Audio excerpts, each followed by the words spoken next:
में स्किप नहीं कर सकते हैं, मतलब जिनसे मैक्सिमम क्वेश्चंस आते हैं वो टॉपिक्स मैंने आपके लिए बना दिए हैं आज आपकी हेल्प करने के लिए, ताकि आपको पता लग जाए कि कौन से टॉपिक्स आपको अच्छे से पढ़ने हैं, जिससे कि आपके नीट के स्कोर बहुत अच्छे बन जाए।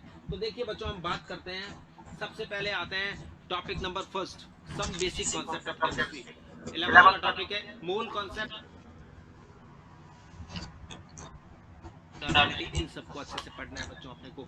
स्ट्रक्चर ऑफ एटम में आते हैं तो de Broglie's dual nature principle, Heisenberg's principle of uncertainty and energy of electron, इसमें क्वेश्चंस आते हैं जो एनर्जी का सिंपल फॉर्मूला, पोटेंशियल और काइनेटिक एनर्जी के बारे में बात करते हैं वो, plus hydrogen spectrum and quantum numbers, इनमें से निश्चित रूप से 2 क्वेश्चन आएंगे बच्चों, ठीक है। उसके बाद देखिए पीरियोडिक टेबल एंड पीरियोडिसिटी में आईपी और इलेक्ट्रोनेगेटिविटी और factors affecting IP, electronegativity and their applications, इनको बहुत अच्छे से करना होता है क्योंकि मेनली इन्हीं में से क्वेश्चंस आते हैं, first IP, second IP, third IP, ऐसे। आफ्टर दैट देखिए केमिकल बॉन्डिंग में molecular orbital theory and bond order, हमेशा एक क्वेश्चन आएगा बॉन्ड ऑर्डर, बॉन्ड लेंथ का रिलेशन से या स्ट्रेंथ से, स्टेबिलिटी से, सारा question molecular orbital theory plus hybridization and VSEPR theory, जिसमें बॉन्ड एंगल का क्वेश्चन बनेगा, वीएसईपीआर से ज्योमेट्री कैसी होगी, शेप कैसी होगी, इन सब के बारे में क्वेश्चन बनेंगे।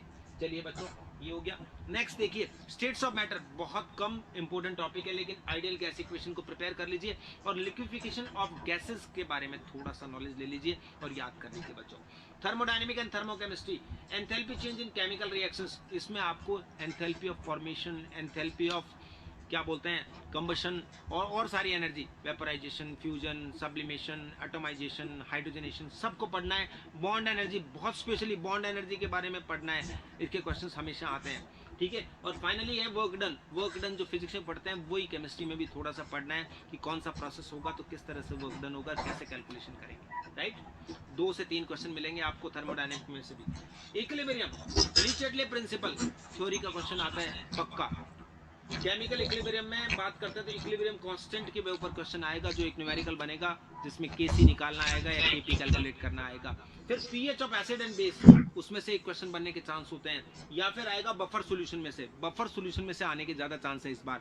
और सोल्युबिलिटी प्रोडक्ट 100% क्वेश्चन आएगा, सोल्युबिलिटी प्रोडक्ट और सोल्युबिलिटी में रिलेशन के जो क्वेश्चंस बनते हैं उनमें हमेशा क्वेश्चन बनेगा, तो बच्चों वेरी इंपॉर्टेंट टॉपिक।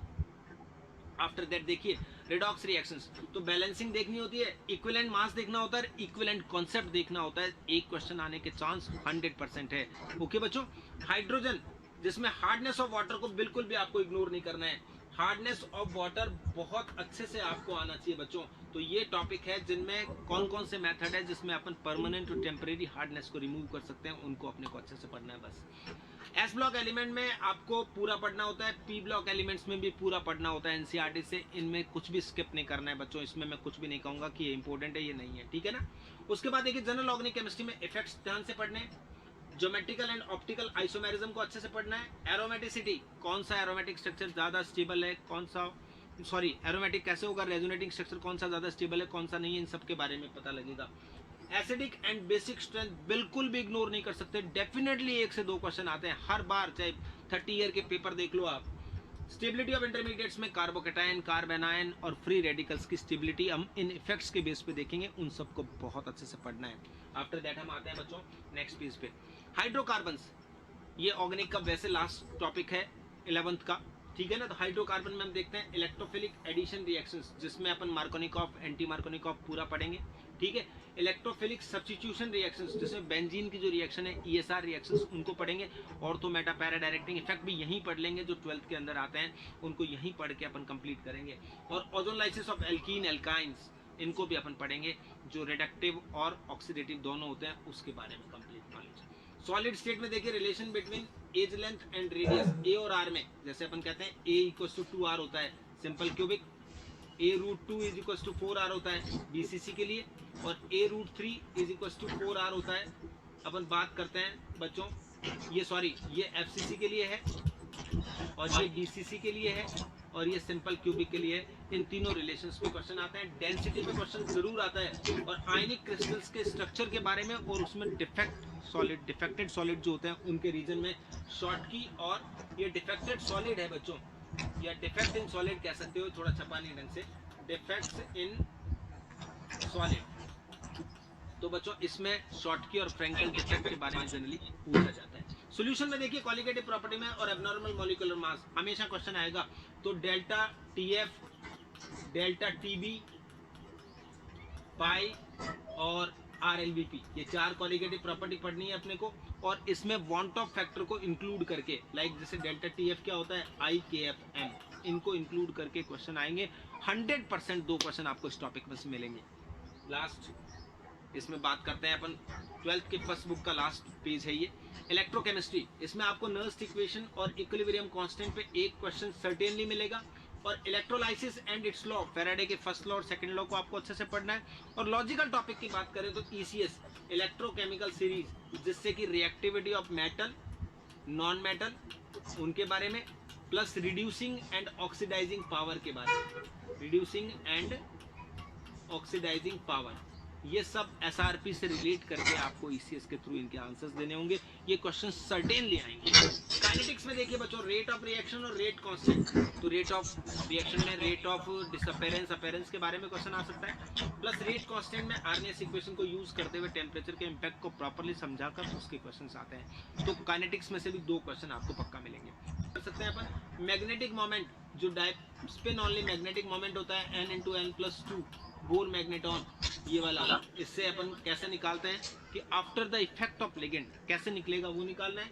और आइसोमेरिज्म इन कॉम्प्लेक्सेस में ऑप्टिकल और ज्योमेट्रिकल आइसोमेरिज्म में से एक क्वेश्चन सर्टेनली आएगा।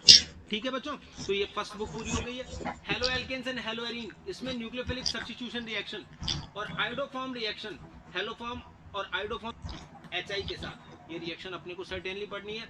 और ईथर में मेनली विलियमसन सिंथेसिस,